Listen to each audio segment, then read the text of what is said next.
que é gRPC? Quais suas vantagens e limitações? E quando devemos utilizá-lo? Vamos dar uma olhada?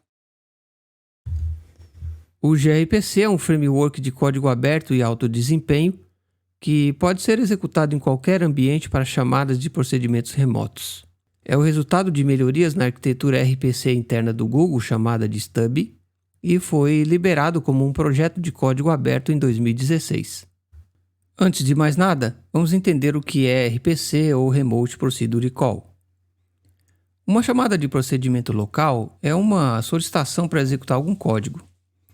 Uma chamada de procedimento remoto permite que uma máquina invoque procedimentos em outra máquina, como se fosse uma chamada local sob a ótica do usuário. O gRPC é uma implementação popular de RPC.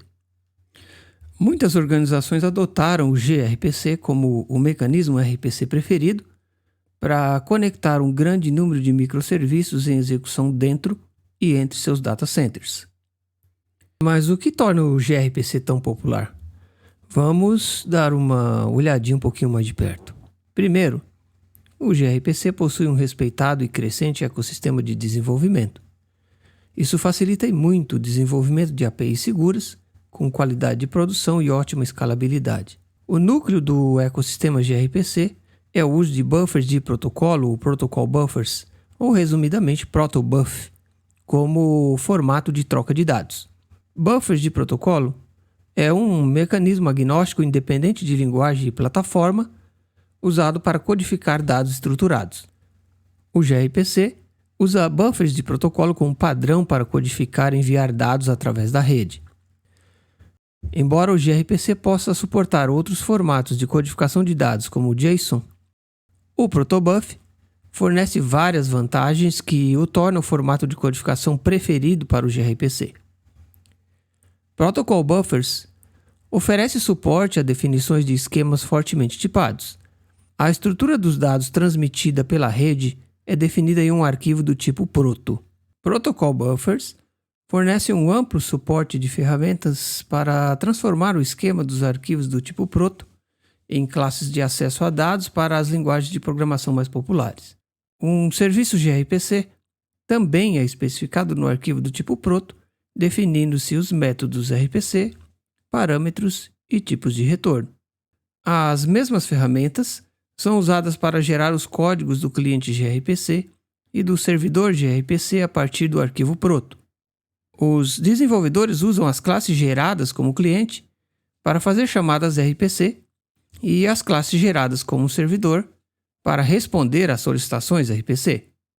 Ao oferecer suporte a muitas linguagens de programação, o cliente e o servidor podem escolher de forma independente qual será a linguagem de programação e qual ecossistema são mais adequados a seus casos de uso.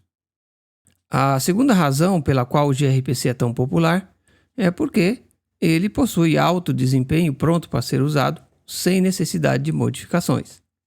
Dois fatores contribuem para o alto desempenho do gRPC. O primeiro é que buffers de protocolo possuem um formato de codificação binário muito eficiente, e esse formato o torna bem mais rápido que o JSON. Em segundo lugar, o gRPC é construído sobre o protocolo HTTP2, aproveitando-se de todos os fundamentos de alto desempenho e escalabilidade do protocolo. O uso do HTTP2 traz muitos benefícios. Para mais detalhes, confira nosso vídeo e artigo sobre HTTP, onde falamos um pouco mais sobre esse assunto. Os links estão na descrição deste vídeo. O gRPC usa fluxos de dados HTTP2 ou HTTP2 Streams. O HTTP2 implementa o uso de múltiplos streams em uma única conexão TCP de longa duração. Isso permite ao framework gRPC lidar com um elevado número de chamadas RPC simultâneos, utilizando um baixo número de conexões TCP entre clientes e servidores. Para entender como o gRPC funciona, vamos percorrer um típico fluxo entre um cliente e um servidor gRPC. Neste exemplo, o serviço de pedidos é o cliente gRPC e o serviço de pagamento é o servidor. Quando o serviço de pedidos faz uma chamada gRPC para o serviço de pagamentos, ele invoca o código do cliente gerado pelo conjunto de ferramentas gRPC no momento da compilação. Esse código de cliente é chamado stub cliente. O gRPC codifica os dados passados para o stub cliente no formato binário protobuf e os envia para a camada de transporte. O gRPC envia os dados pela rede como frame de dados HTTP2.